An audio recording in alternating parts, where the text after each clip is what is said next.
नमस्कार, आप देख रहे हैं डायनामाइट न्यूज और मैं हूं आपके साथ दीपिका। दिल्ली देश की सत्ता का केंद्र और आज उसी सत्ता के दरवाजे पर पहुंच गया है युवाओं का गुस्सा। जंतर मंतर से शुरू हुआ सीजेपी यानी कॉकरोच जनता पार्टी का आंदोलन अब एक नए मोड़ पर खड़ा है। सड़क पर प्रदर्शन जारी है, पुलिस पूरी तरह अलर्ट पर है, संसद की सुरक्षा बढ़ा दी गई है और इसी बीच ऐसी खबर सामने आई है जिसने पूरे आंदोलन की दिशा बदलने की चर्चा शुरू कर दी है।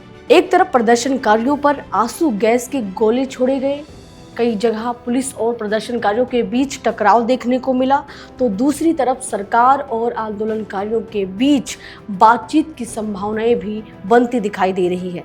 सीजेपी के संस्थापक अभिजीत दीपके ने अपनी भूख हड़ताल खत्म कर दी है, जबकि पार्टी का दावा है कि सरकार ने बातचीत के लिए संपर्क किया है और प्रतिनिधिमंडल के केंद्रीय मंत्री जेपी नड्डा से मुलाकात हो सकती है।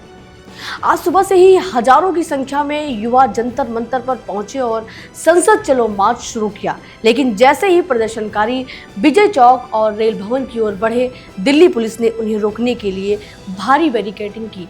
कई जगह प्रदर्शनकारियों और पुलिस के बीच धक्का मुक्की हुई, स्थिति तनावपूर्ण हो गई और भीड़ को नियंत्रित करने के लिए आंसू गैस के गोले छोड़े गए। इसके बाद पूरे इलाके में सुरक्षा व्यवस्था और कड़ी कर दी गई है।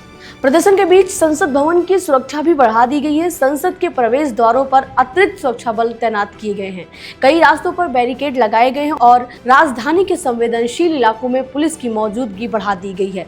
वहीं दिल्ली से सटे बॉर्डर, खासकर बदरपुर बॉर्डर पर भी वाहनों की सघन जांच की गई है ताकि किसी भी अप्रिय स्थिति से बचा जा सके। साफ है कि प्रशासन इस प्रदर्शन को लेकर पूरी तरह अलर्ट मोड पे है। इसी बीच आंदोलन से एक बड़ा राजनीतिक घटनाक्रम भी सामने आया है। सीजेपी के संस्थापक अभिजीत दीपके ने अपनी भूख हड़ताल समाप्त कर दी है। पार्टी का कहना है कि आंदोलन खत्म नहीं हुआ है, बल्कि अब इसका अगला चरण बातचीत और राजनीतिक दबाव के जरिए आगे बढ़ेगा। और सीजेपी के प्रवक्ता सौरभ दास ने दावा किया है कि केंद्र सरकार ने बातचीत की पहल की है और प्रतिनिधियों के केंद्रीय मंत्री जेपी नड्डा से मिलने के लिए बुलाया गया है। यदि यह बैठक होती है तो यह इससे पूरे आंदोलन का सबसे अहम मोड़ साबित हो सकती है, क्योंकि पहली बार सरकार और प्रदर्शनकारियों के बीच औपचारिक संवाद की संभावना बनी है। हालांकि अब सबसे बड़ा सवाल यही है कि क्या बातचीत से समाधान निकलेगा या आंदोलन और तेज होगा। प्रदर्शनकारी अपनी मांगों पर अड़े हुए हैं और उनका कहना है कि जब तक लिखित आश्वासन नहीं मिलता तब तक आंदोलन जारी रहेगा। वही सरकार की ओर से अभी तक आधिकारिक रूप से बैठक के नतीजे या किसी सहमति की पुष्टि नहीं की गई है।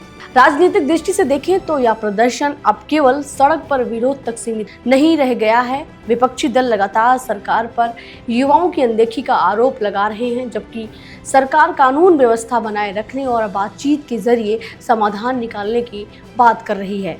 ऐसे में आने वाले कुछ घंटे बेहद महत्वपूर्ण माने जा रहे हैं। सभी की नजरें इस बात पर टिकी है कि जेपी नड्डा और सीजेपी प्रतिनिधियों की संभावित बैठक से क्या कोई ठोस रास्ता निकलता है या फिर दिल्ली की सड़कों पर यह आंदोलन और बड़ा रूप ले लेता है। फिलहाल सबसे बड़ी अपडेट यही है कि जंतर मंतर से शुरू हुआ यह आंदोलन अब बातचीत की मेज तक पहुंच चुका है, लेकिन सड़क पर प्रदर्शन अभी भी जारी है।